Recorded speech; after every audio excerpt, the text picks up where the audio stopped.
What's good, YouTube? You already know who it is. It's your boy, the Icy Retros, back at it again with another one for y'all, man. And today, I went in my creative bag, y'all. I made this 2022 NBA draft class, all right? Now, I've edited it. I've done everything. I've tried to change faces, make games similar to their real life games, everything. Realistic attributes, clothing, accessories, all types of stuff like that. Even the shoes, bruh. I done went all out to bring y'all this. So, without further ado, we going to get right into it, all right? So, the 2022 NBA draft is still a month and a half away.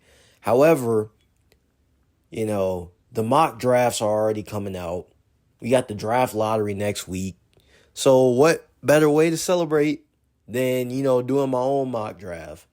So without further ado, we're going to go into the first pick. So I think the Houston Rockets win the draft lottery. They get the number one pick.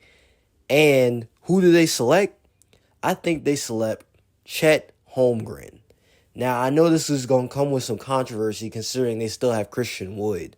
However, I think Christian Wood gets traded this offseason.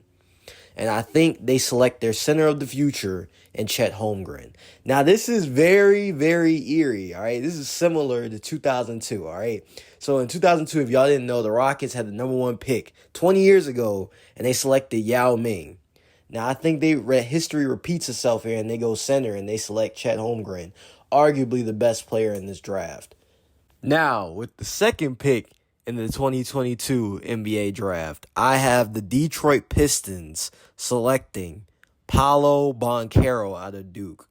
Now, let me explain, all right? So, the Detroit Pistons just got Marvin Bagley about a couple months ago. But do we really think he's the long-term answer at the 4 position? I mean, Stewart at the 5. You already have Sadiq Bey at the 3.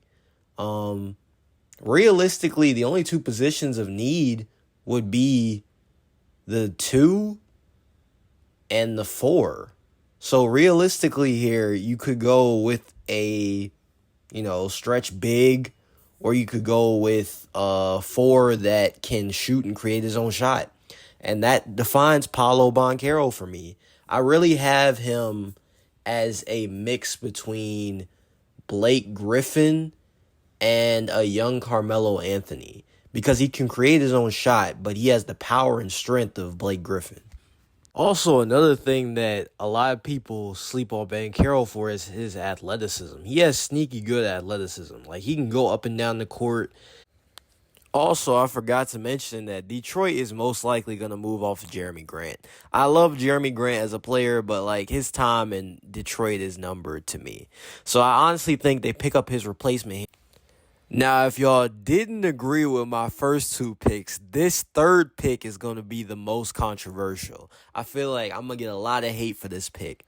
But with the third pick, the Orlando Magic select Jalen Duran out of Memphis. Now, hear me out completely, all right?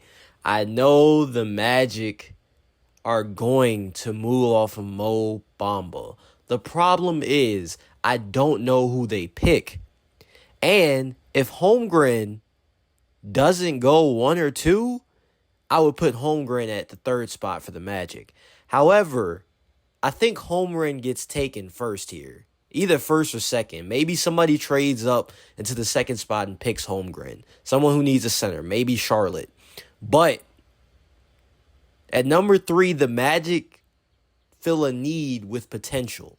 All right, so the Mo Bamba era in Orlando hasn't gone as exactly planned. However, there is upside with Wagner. I don't know how to say the name. Wagner at the 3. Not his brother. I'm talking about Franz here, all right? Franz has the most upside. Suggs has been kind of a disappointment, but we'll see if he improves going into year 2. So, realistically, the Magic already have their guards and their forwards. The only thing they need is a center.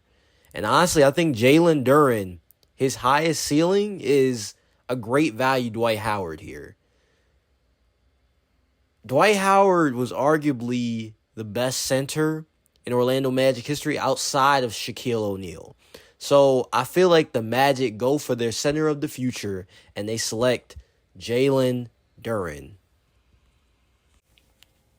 Now, for all intents and purposes, I had to put my imprint on this mock draft. So in my league, I basically did an expansion franchise and I added the Seattle Supersonics.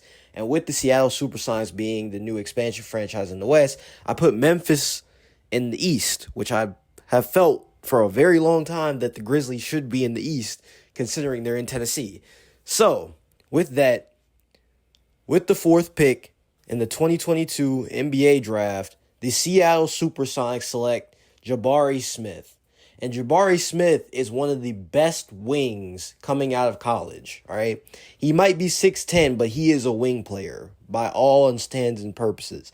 So I feel like his ceiling here, now don't get me wrong, his ceiling could be a Brandon Ingram type player. Now, more realistically, his pro comparison, I would compare him to a modern day Rashard Lewis. His game reminds me of Rashard Lewis because he can shoot, he can create his own shot. He's not a really great finisher, but he can finish. He just has to get better at it. But a really efficient wing scorer could go to 4. Now, in real life, I would send him to Oklahoma City because they're in need of like a really tall, like 3 or 4-ish wing type player to go with Gilgeous Alexander and I forgot what his name was. But I really do think they need a wing player in real life, so I would really have Oklahoma City at the 4th pick, but because this is a fantasy league and I have an expansion franchise, I put the Seattle Supersonics at 4. All right, so with that explanation, you have the Oklahoma City Thunder rounding out the top 5, all right? And I told y'all how I really do think they are in need of a wing player.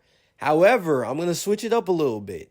Instead of going for the need they have at the wing, I really do think they go guard here to pair somebody with Gilgeous Alexander. And who better to pair with Gilgeous Alexander than Jaden Ivey out of Purdue? He has the game and the feel of a great value Ja Morant. His finishing ability really does remind me of Morant. His quick first step, his ball handling, his shiftiness, all of that reminds me of Ja Morant. Now, am I saying he's like Ja Morant? No, I'm not. I honestly think his best pro comparison is Victor Oladipo. So with that, I have, with the 5th pick in the 2022 NBA draft, the Oklahoma City Thunder select Jaden Ivey. Now, the reason I have his pro comparison player as Victor Oladipo is they're both shifty guards. They both can create their own shot if need be, although Ivey needs to get better with creating his own shot. They're both great finishers. They always look to finish or punish somebody at the rim. And they're similar sizes. Jaden Ivey 6'4", Victor Oladipo 6'4". So honestly, I think his most realistic pro comparison here is Victor Oladipo. So that pretty much wraps up the first 5 picks of the 2022 NBA draft. I will be dropping a part 2 with lottery picks very soon. But in the meantime, don't forget to like, comment, and subscribe.